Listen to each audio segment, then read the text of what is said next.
અહેમદાબાદ મિત્ર ન્યૂઝમાં આપનું સ્વાગત છે। સિંગવડના તોરણીની ઘટના બાદ બાળકીના ઘરે નેતાઓનો જમાવડો જોવા મળી રહ્યો છે। શુક્રવારે આપના પ્રદેશના નેતા યશુદાન ગઢવી સહિતના નેતાઓ બાળકીના ઘરે પહોંચ્યા બાદ મોડી સાંજે દાહોદમાં કેન્ડલ માર્ચ યોજી બાળકીને શ્રદ્ધાંજલિ પાઠવી હતી। સિંગવડના તોરણી પ્રાથમિક શાળાની બાળકીની હત્યાની ઘટના બાદ બાળકીના ઘરે નેતાઓનો જમાવડો જોવા મળી રહ્યો છે। શુક્રવારે આમ આદમી પાર્ટી પ્રદેશના નેતાઓ બાળકીના ઘરે પહોંચ્યા હતા। મૃતક બાળકીના પરિવારની મુલાકાત કરી અને પરિવારને સાંત્વના પાઠવી હતી। આપના પ્રદેશ નેતા યશુદાન ગઢવી સહિતના નેતાઓ બાળકીના ઘરે પહોંચ્યા હતા ત્યારે પરિવાર દ્વારા નેતાઓ સમક્ષ આરોપીને ફાંસીની સજા મળે તેવી માંગ કરાઈ હતી। બાળકીના પરિવારની મુલાકાત બાદ દાહોદમાં યશુદાન ગઢવીની આગેવાનીમાં કેન્ડલ માર્ચ યોજવામાં આવી હતી, જેમાં આપના નેતાઓ સહિત દાહોદ આપના કાર્યકરો અને લોકો પણ જોડાયા હતા। બાળકીને શ્રદ્ધાંજલિ પાઠવી હતી। યશુદાન ગઢવીએ જણાવ્યું હતું કે પશ્ચિમ બંગાળમાં જ્યારે ઘટના બની ત્યારે બધાએ નોંધ પણ લીધી, દાહોદની ઘટનામાં કોઈએ નોંધ ન લીધી।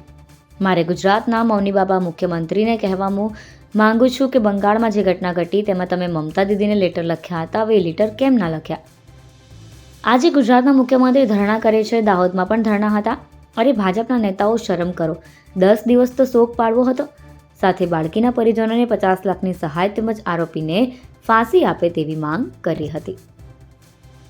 દાહોદમાં એક દંપત પ્રાચાર્ય દ્વારા એક 6 વર્ષની બાળકીની સાથે બળાત્કારની પ્રોસેસ અને એની હત્યા કરવામાં આવી છે, જેના ઘેરા પ્રત્યાઘાતો તો ગુજરાતમાં પડ્યા છે। આમ આદમી પાર્ટીએ આજે એમના પરિવારની મુલાકાત લીધી, પરિવારની સાથે સાથે કેન્ડલ માર્ચનું આયોજન કર્યું છે અને આગામી સમયમાં અમદાવાદમાં પણ પ્રાર્થના સભાનું આયોજન કરવામાં આવશે।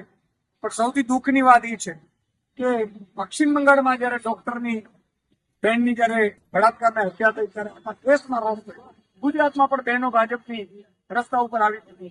પણ આ ઘટનામાં જયારે ગુજરાતની દીકરીની સાથે જયારે 6 વર્ષની દીકરીની સાથે બળાત્કારની ઘટના થઈ કોઈ ભાજપની બહેન બહાર ન નીકળી, ભાજપનું કોઈ મંત્રી કે મુખ્યમંત્રી સાંસદ ધારાસભ્ય એક સીધા નીકળી।